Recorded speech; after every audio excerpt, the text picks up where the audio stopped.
Chapter 14. Team Kill. The killing game was like a train wreck. You wanted to look away, but you couldn't. Chiaki would have suspected that Enoshima was using her brainwashing techniques if Kamakura-kun hadn't already assured her he detected no signs of subliminal messages.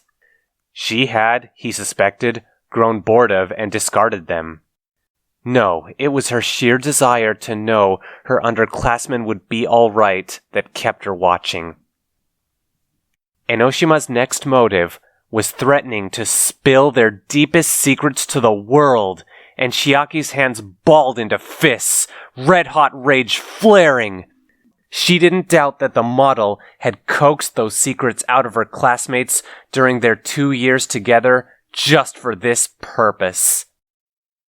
How could she throw something as precious as friendship aside so casually? And once again, despite all assertions to the contrary, a corpse turned up.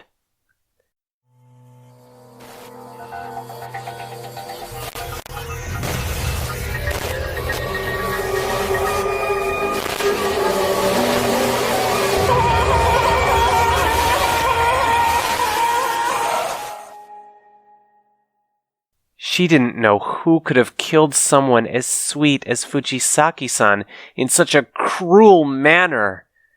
She took some comfort that the Monokuma file reported death as instant, so the poor girl hadn't been forced to endure the crucifixion. Throughout the investigation, she listened to Togami-kun lay out all the data gathered about Genocide Jack, the message in blood, the method of killing, the theory that he was a high school student with dissociative identity disorder.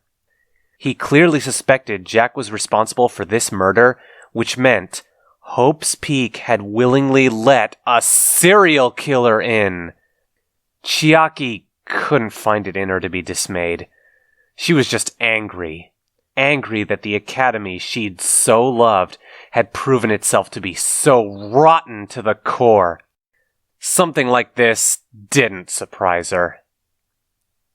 When the investigation period ended, Chiaki fled upstairs.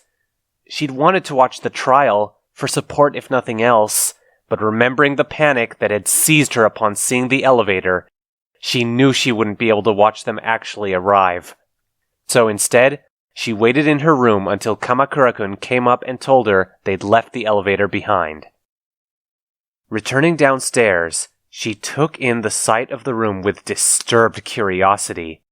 Enoshima had actually set up a trial room with podiums arranged in a circle and a judge's seat and everything.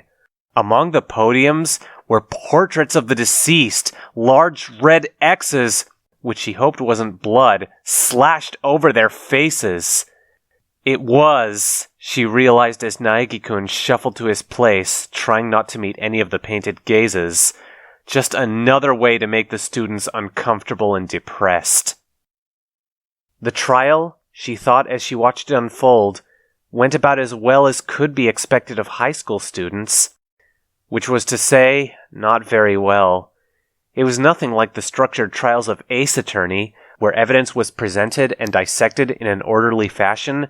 It was a scrambled mess of overlapping voices and jumping to conclusions and general pointless arguing.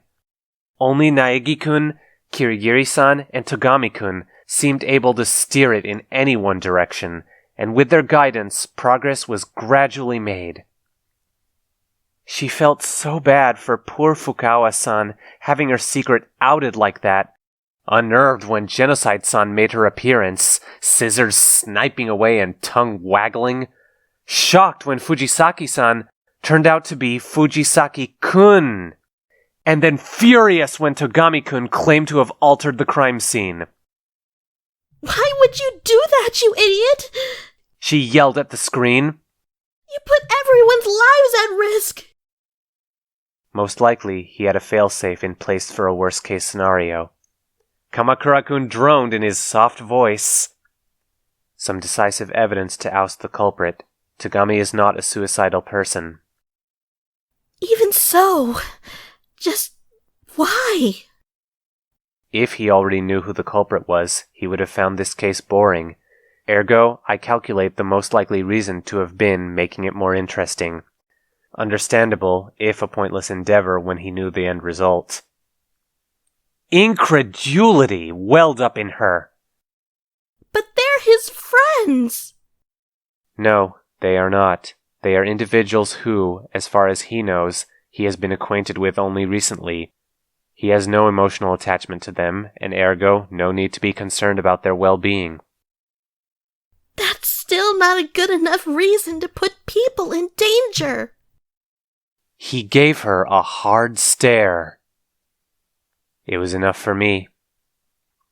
Chiaki flinched, remembering Kamakura-kun's indifference to the world's destruction. Was that really so different from what Togami-kun had just done? Both men had encouraged or allowed chaos for their benefit. Did she have a right to get angry over one's actions, but not the other's? Especially when, from the most emotionally cold, distant perspective, she could kind of see his point? She bowed her head.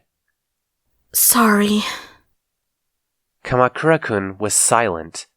Was he hurt or insulted? She didn't think so, but she felt a need to explain anyway. You're right. I've already accepted your reasons for your actions, and they aren't so different from Togami-kun's. So, even though I don't agree, I'll back down. I really didn't mean to upset you. I was not upset. You do not have to give up your belief system to placate me. She smiled tentatively. So, agree to disagree? Yes. Several hours later, her nerves were frayed to the breaking point. Chiaki genuinely had no idea who the culprit was. The students had been debating about Fujisaki-kun's jersey for a while now, and she was still coming up blank. The obvious candidate was Togami-kun, but she agreed with Naegi-kun. His attitude was too casual for him to be the culprit, and he'd been shocked at Fujisaki-kun's gender. He should have known that if he killed the programmer. Her jaw dropped when Naegi-kun and Kirigiri-san finally pinned Owada-kun as the culprit, citing his speech variation. They noticed a detail as tiny as that? Her respect for them went up a notch. She was sure Kamakura-kun had spotted it, but something as small as that would have gone completely unnoticed by most people. After that, it was pretty much over. She teared up as Ishimaru-kun sobbed and begged Monokuma to postpone the execution. But mercy wasn't in the bear's vocabulary, and the chain slammed around the biker's neck, dragging him to his death. She couldn't bring herself to watch it, burying her face in her hands when the motorcycle engine revved up. Kamakura-kun picked up on her mood and turned off the sound, and by the time she dared to glance at the screen again, the students were slowly filing away.